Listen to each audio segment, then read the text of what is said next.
welcome. My name is Akira Fedamore, and I'm the Assistant Director for Housing Operations. Today, we're going to take you on the journey of completing room condition reports.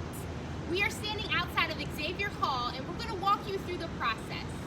To successfully complete room condition reports, you're going to be prepared with a list of items that we're going to provide for you. First, you're going to want to have your laptop, phone, or an iPad so that you can record the information in the room. You're going to also want to bring along with you one of the blue yardsticks. This will be utilized for you to document any damage that is in the room. You will also need to have a whiteboard and a dry erase marker. This will be utilized to be in the picture when there is damage to document the date, the room, and the side where the damage has occurred. You're going to also want to bring along with you a notepad and a pen. The notepad will be utilized to write down any work orders that need to be taken care of before the start of the semester. We want to ensure that our students are coming into a space that is ready for them and that they have a great experience on move-in day. So as you know, some superheroes have sidekicks. Ryan's my sidekick. Today he's going to help me complete the room condition reports. It's very important when you're completing the room condition report to have a partner with you. This year we are encouraging and actually mandating that each RA be accompanied by a fellow RA to complete the room condition reports. So come along with us as we go. Hi, we're back and we're ready to start the room condition reports. I'm standing outside of room 789 in Xavier Hall. One of the first things I want to do is examine the door. Are there any paint chips? Is this missing? Am I able to use the key to open the door? The key works, so we're going to enter. You're also going to want to check the doorknob. And as you saw when I took this out, it was a little difficult, so that's maybe something that you're going to want to note on your notepad, that it's a little difficult to enter this room with this key. So come on in.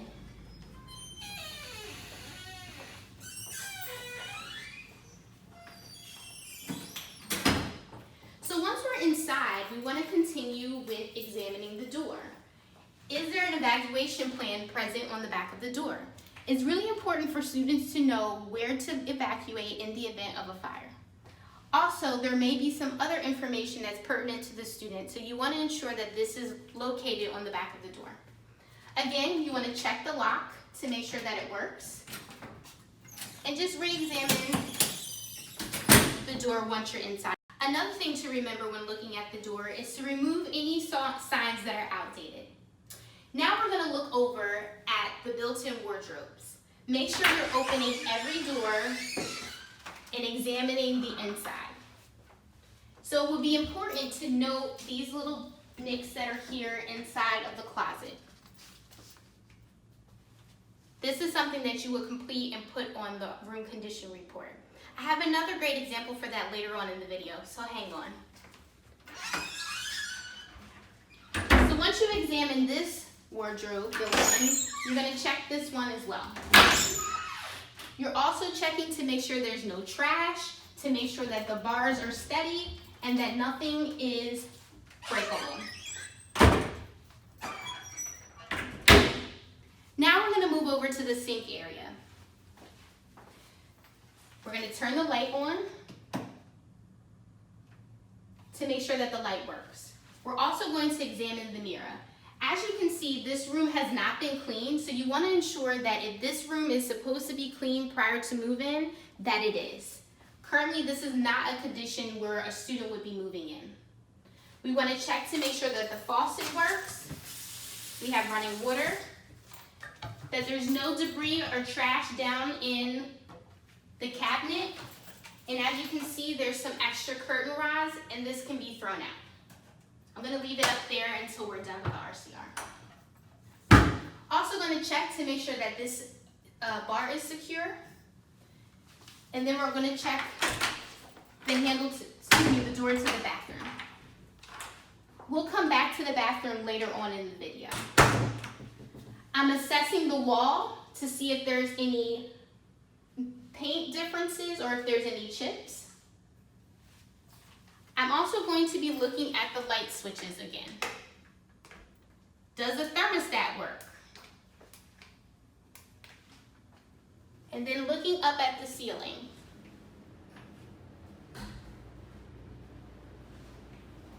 So now I'm going to put my items down so I can really start to evaluate the items in the bedroom.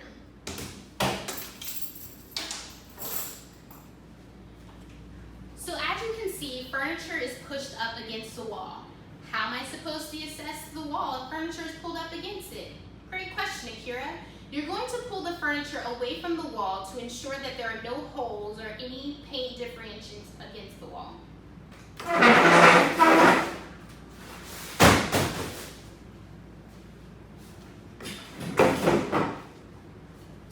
I'm checking the data port to ensure that it works, and then that the outlets too are accessible. And looking at this wall, I don't see any holes, so this would be fine. I'm going to push the bed back up against the wall. And I'm going to lift the mattress up to make sure that there's no issues with the seams, to make sure there's no holes, and that this is presentable for a student to move in. I'm also going to open each drawer.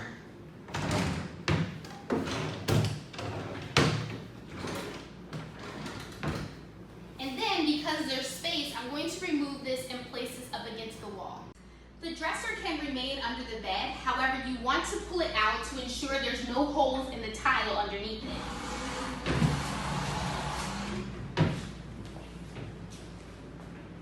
Once you have checked the tiles below, please make sure that you put the furniture back under the bed.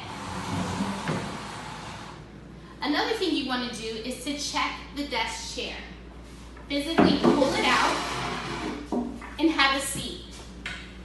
We want to ensure that their legs are not broken and that a student can sit in it once they arrive to campus.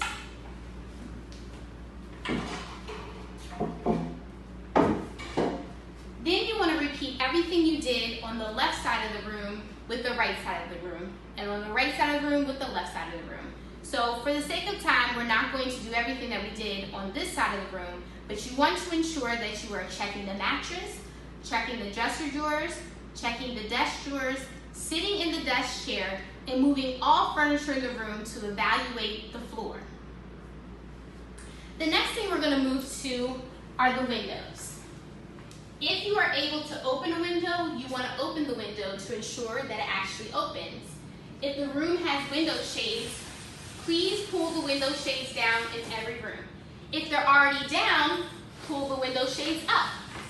This is so that we can ensure that the window shades actually work and that this works. So I'm going to do the same for this side.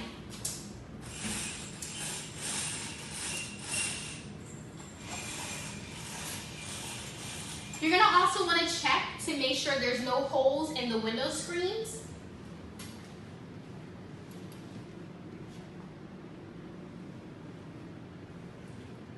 And if you have a room that has a different shaped window, just make sure that you're checking the windowsill and everything else to ensure that the window functions as a window.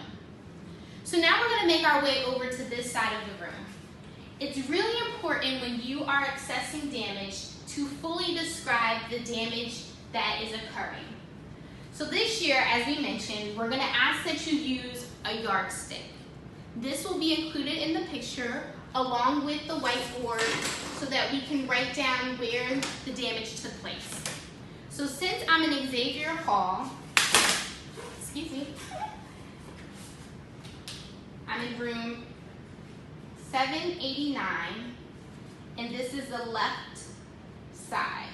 And it's the left side based on where the wall is pertaining to the door. So when I walked into the room, if the door is behind me, this is the left side of the room, and this is the right side of the room. Your point of reference is always where the door is to you when you are standing, when the door is behind you. Today's date, July 26th.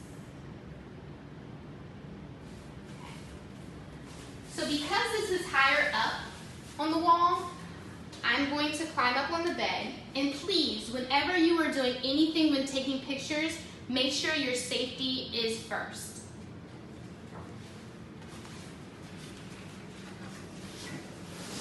So I'm going to make sure, this is why it's helpful for you to have a partner. So my partner will be taking the picture while I'm holding the sign and taking the end part of the yardstick for that to be as close as possible to the damage. That picture will be included on the room condition report. So when evaluating the left side of this room, I noticed that there's a crack in the tile.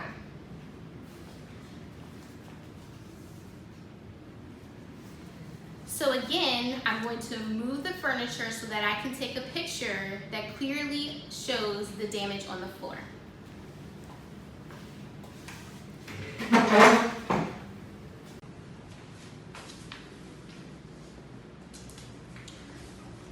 Again, you want to take your yardstick and put it towards the end of the damage and then take your picture from there.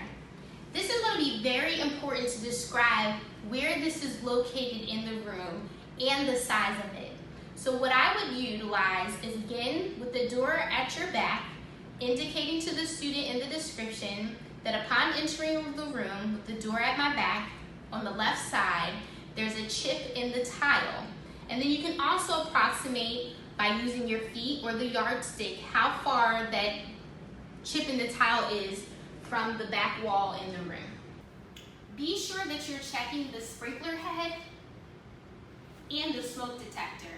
If anything's blinking or if something just doesn't seem to be right, please report it in a timely fashion to your residence hall director. You also want to make sure that all rooms have the 18-inch clearance sign in each bedroom. Something new this year, all the residence halls got overhead lighting. So you know what that means. No more flashlights, no more candelabras. Nothing is needed for you to do RCRs during the evening. So now you're able to complete them at any time during the day. Make sure you're meeting that deadline. But now that they're installed, we need to check them. So you want to actually make sure the light bulb works and that the light turns on and off.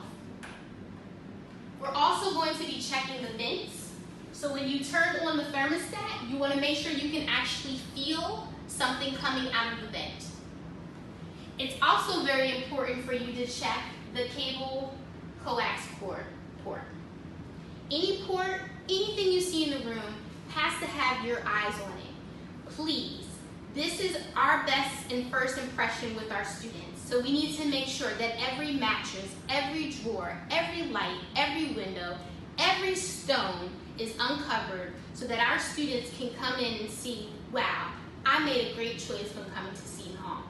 So follow me into the bathroom. That's where we're going to continue this journey. So it could be a little tricky when assessing the damage in the bathroom.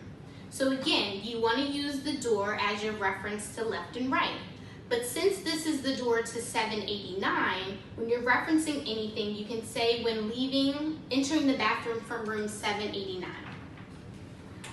We checked the locks. You want to make sure that they work.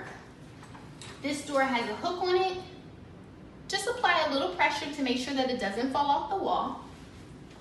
Then you're going to come in and look at the shower. If a shower curtain is missing, write that down on your paper to ensure that a shower curtain is available. You're going to turn the water on to make sure it works, and then you're going to turn it off. You're going to make sure that the water goes down the drain and that there's no clogs. If there's anything left in the shower, please make sure that it's removed. Then you want to check to make sure that these are durable. Make sure that there's nothing left in the drain. Who wants to show up to see hair in the drain? Then we're going to look at the toilet. We're going to flush it.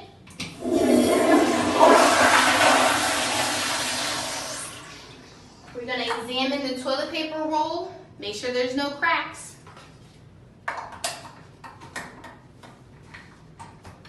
I would also lift up the toilet seat. We can ensure that you have gloves. Again, we want to make sure that this is clean and no one's coming to see excess dirt or inappropriate things left on under the toilet seat. And then again, you're going to be checking to make sure that these items are okay. Check the tiles on the floor to know if there's any damage. Checking the light. And then this is also access to the bathroom above. You just want to make sure that this is appropriately cleaned and that this vent is also cleaned. Wow, we covered a lot of ground. But don't worry, RCRs can be a lot of work, but if you stick with your partner, you can get them done efficiently. So things to recap for the day. When starting your RCR, make sure that you have those checklist items that we talked about. Once you get into this space, everything needs to be examined. If you're not sure, we're going to provide you with a checklist so that you make sure that you are checking that off in every room that you go into. We want to make sure that we are giving our best impression when our students come. And listen, upper class RAs, don't think just because you have returning students that they shouldn't be coming into a room that is presentable for them. We want them to also have a welcoming atmosphere to enter into. So we want everyone to ensure that they are looking at every aspect of the room, from the ceiling to the floor, from the mattress to the mattress frame, to the bed frame, to the desk, everything. It's really important. And I know you might think it's silly to flush the toilet or to check the water, but if that doesn't work, then we're not providing students with the things that we told them that can be guaranteed. So thank you for going on this journey with us, and we hope that this was very helpful in completing room condition reports.